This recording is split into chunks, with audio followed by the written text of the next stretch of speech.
now have a new mic, but I'm still doing a scuffed way of recording, but Steelsong is back.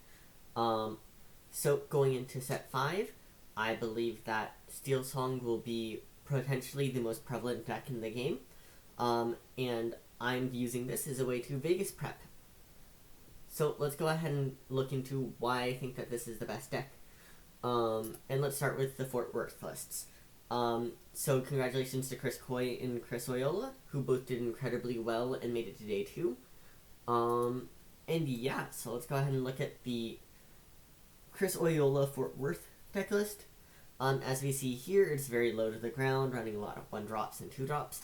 And we have the Piglets that can go ahead and quest for 3, Smees that can quest for 2, Harps that can quest for 2. So lots of ways to just go ahead and start questing really fast. We're doing this to go ahead and get onto the board early, quest out, and try and win the game. Harps are a good way, are one of the big cards here, right? So this is a deck based on the harp here, where if you wheel into a harp and you just instantly play it, it stays on board, and then after that it's pretty easy to keep up playing one song a turn at minimum, and then going ahead and keeping a 1-mana 1/4 on board. It is an incredibly powerful card in and of itself, and then pairing it with something like a Piglet. If you were to have 2 harps in the Piglet, you're going ahead and getting 7 a turn, which is a lot. And then it's also inkable, which means that even if you aren't going to be able to play the songs, you can always ink it from your hand, so it's a really safe card. We also have a card like Perdita here, right? Where Perdita goes ahead and allows this deck to have a strong top end, while still keeping the low end by going ahead and adding an extra body. It's like a token generator in a game that doesn't token generate. And then obviously we have a bunch of the songs, because it's still a Steelsong list. And yeah, so it's a very, very powerful deck. The rest of the cards are generally pretty core. You'll see with the other deck in a second. But yeah, so this is the other deck. And then this is what I'm going to call it more purist deck. It does run a lot of interesting cards, like you'll see the Chernobog there. But it runs the Queen, it has the Rapunzel, it has the Robin Hood. You don't have a Tinkerbell shift target, but you run the Big Tink, and you run the Flutes, right? This is a very purist version of the list. You're looking to go ahead and just shift out things early, go ahead and wheel, play flutes, things like that, right? And we'll see here, one of the big cards that was added to this list is Baloo. I would recommend going ahead and finding a video of the creator talking about this list. I recently watched one. I thought it was very well explained as to why they believed so hard in Baloo. And I think the card ends up being really good in this list. And then yeah, so we have a set 5 spoiler warning here. If you have not seen the Shimmering Skies cards and you are waiting on it, I would click off now, but otherwise, let's go ahead and look at it. This is one of the strongest cards in the new set. It's Pete. It basically just says, stop her opponents from playing the game. It's an inkable 3/3 for 3 that says, when you play this character, opponents can't play actions until the start of your next turn. Which can go ahead and effectively shut people out of the game. You can make a strong board and play this in order to prevent a B-prep, which is really massive. It's basically the equivalent of going ahead and playing the 2-drop Ursula on 6 to prevent your opponent from B-prepping on 7. Overall, I think this is going to be a card that we all will want to be running if we can, to prevent our opponents from being able to play the game. And yeah. Prince Naveen, it's a legendary, and when everyone saw this, they immediately were thinking, hey, this has to go in Steelsong, right? The card in and of itself is low stats, it's an uninkable, but it has the 2 lore, it's a Singer 6, and it lets you play a song from hand 6 or less for free. So the reason why that this might be good is it can allow you to wheel early, but it also can go ahead and let you deal 2 to everything pretty early on. Grab Your Swords is something that might become very relevant with an increase in aggro decks, and being able to play it on 4 might end up being really relevant. So, I think it is a point of contention that this is a card that will definitely need to be tested. Um, so let's go ahead and look at this list. We have the Arthurs, or this card. So a lot of people really hate the Arthur card because they say that it dies to removal. I don't fully disagree with them.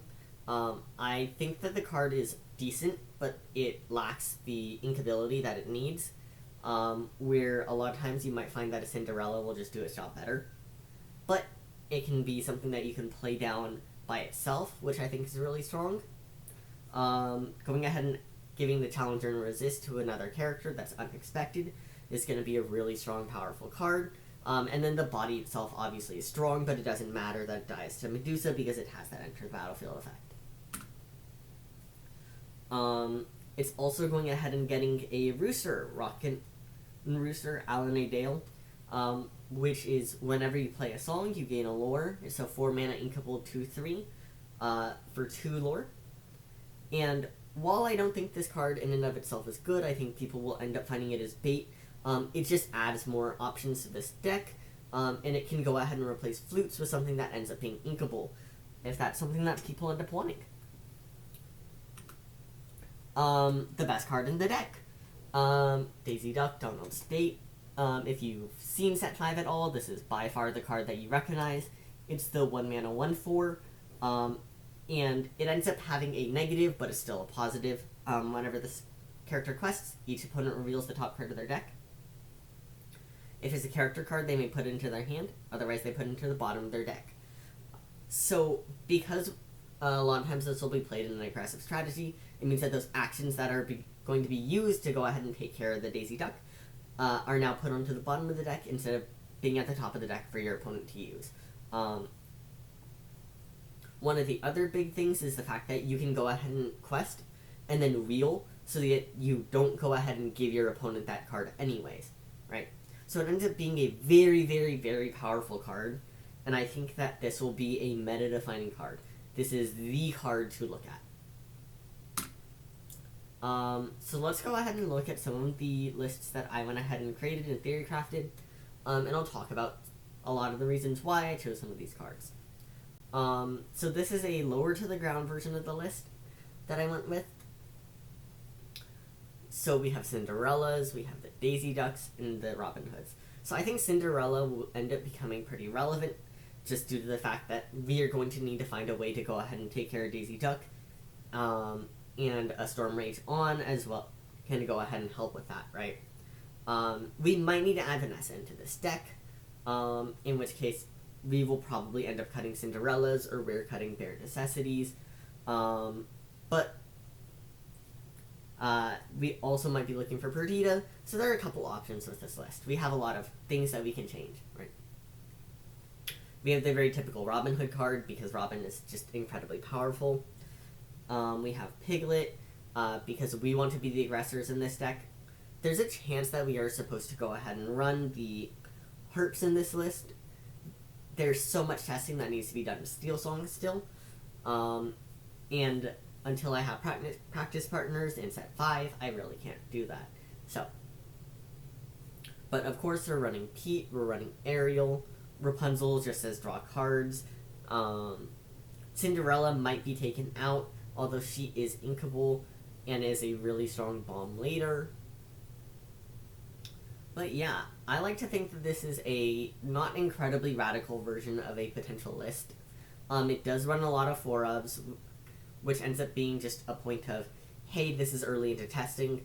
I really like 4-ofs in general, but I think that if you are an incredibly skilled player and you are able to refine your deck list, you will see less and less 4-ofs as time goes on, although most of your deck should still be 4-ofs. This is a slightly more purist version of the deck, where we're running the Queens, so that we can go ahead and shift things out earlier. We're running the Vanessas to go ahead and try and take care of the Daisy Ducks. Robin Hoods, because Robin is powerful. But I added a Blast from Your Past, which is a new song for 6. It's unequal, but it says, name a card, return all characters with that name from your discard to your hand. And while I can imagine there are a lot of people who are like, why would you run this card? we're going to be wheeling away a lot of cards, right? If we play a whole new world and we go ahead and put 2 queens into our deck, Blast from the Past then immediately says draw 2. Say we do that a couple more times, and we have more queens in the deck, we can get up to a draw 8 at maximum. Realistically, that won't happen very often, but I think that if we can manage to get Blast from your Past to say draw 4, it becomes a powerful card. And I think that that'll happen often enough where the card ends up being pretty decent. Because say we're getting rid of Shift Queen, or like Big Queen and Small Queen goes back to our hand to become ink for our next couple turns, and then Big Queen can just become a bomb that we throw onto the board. And I think combined it ends up being pretty powerful. Just a lot of card draw that can be added to our deck.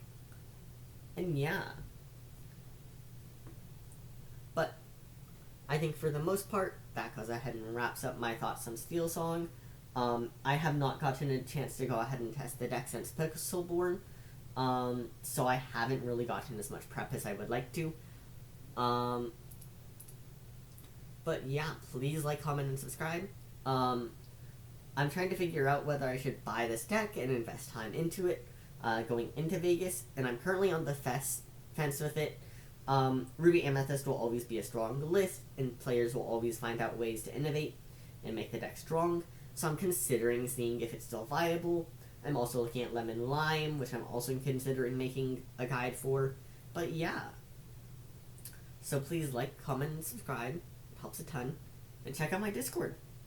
Thank you!